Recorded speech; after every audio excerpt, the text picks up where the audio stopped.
Memang kebetulan Pak Prabowo bertekad untuk membersihkan kabinet dan dia yakin bahwa dengan hilangnya korupsi Indonesia akan maju.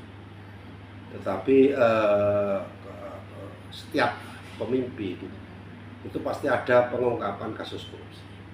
Artinya bukan hari ini korupsi terbongkar atau skandal korupsi. Hanya saja memang ini luar biasa besar. Kenapa ini bombastis? Karena melibatkan ratusan triliun dana atau kerugian negara atau apapun namanya yang berdampak pada nilai rupiahnya itu yang fantastik. Misalnya kasus Timah sampai 300 triliun misalnya gitu kan. Walaupun itu benar atau tidak walau alam, tapi narasi beritanya ini menarik orang untuk memperhatikan kan gitu. 300 triliun kan gede banget, gila kita makannya susah 300 kira-kira kayak gitu ya. Kemudian Pertamina 900 triliun, buset, ngeri kali kan. Itu pun cuma bagian dari Pertamina, belum seluruh Pertamina.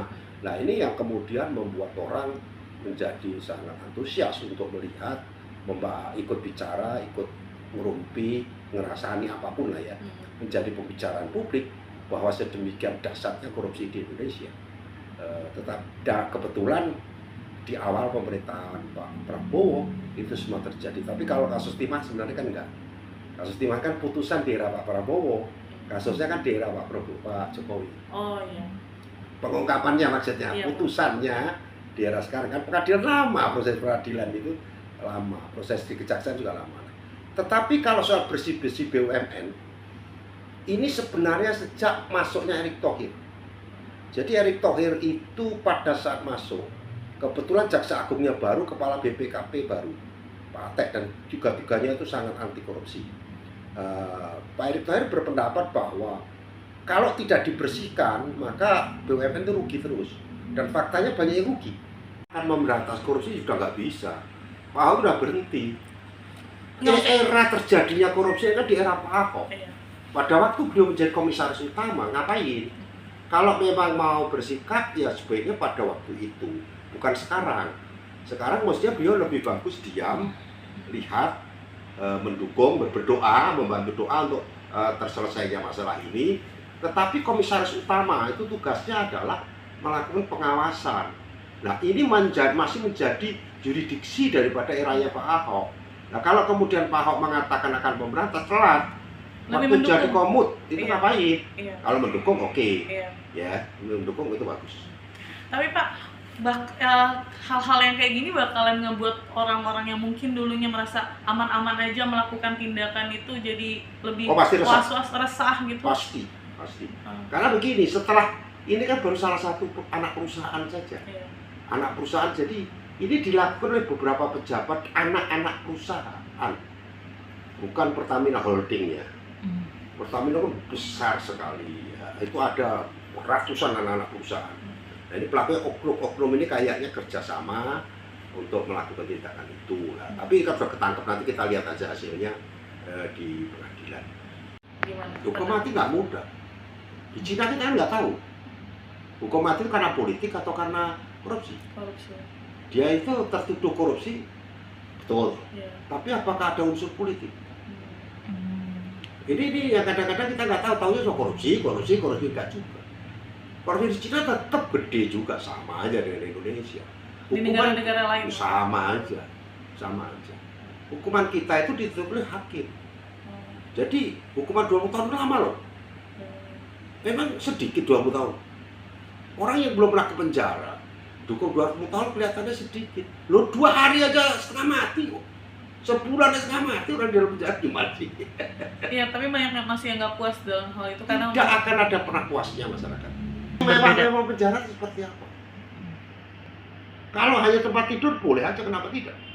Boleh tempat tidur diperbaiki, boleh. Fasilitas Pak? Boleh aja, kenapa enggak? Karena kebebasannya yang dihukum kan. Tidak bisa keluar dari sebuah sel penjara, itu menyakitkan. Manusia paling berharga dalam hidup kebebasan. Kebebasan bereaksi, kebebasan beraktivitas, ini nggak ada sama sekali kok. Soal rumah mau di hotel sekalipun yang ditahan aja, itu stres, orang nggak tahu aja.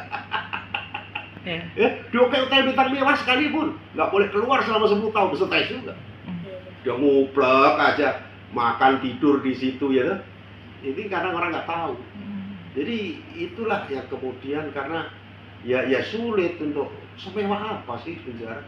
Penjara itu susah intinya. Saya tuh pembina narapidana, saya tahu. Saya pernah keluar masuk menyaksikan ya kehidupan di penjara itu gimana. Susah. Semewah-mewah di penjara, nggak bisa bebas keluar itu. Jadi yang paling stres itu sebenarnya manusia. Itu adalah tatkala kebebasannya dihapuskan. Bukan tempat tinggal mewah atau tidak. Hilangnya kebebasan itu yang tidak dipahami oleh orang. Backup dan untuk pemberantasan korupsi dan bertekad.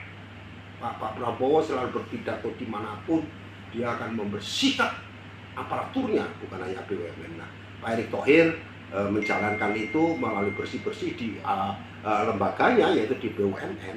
Apalagi BUMN nanti akan dikelola secara profesional melalui Danantara, sehingga harus dibersihkan dulu serah terimanya itu kan gitu kan.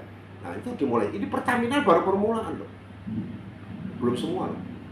Percaya saya akan ada muncul lagi nanti kasus-kasus di Pertamina yang lebih dahsyat. Masih anak-anak ya? Ya masih ratusan perusahaan ini kan baru beberapa anak perusahaan aja, ya kan. Jadi pembersihan daripada BUMN ini sampai 3 tahun yang akan datang baru selesai.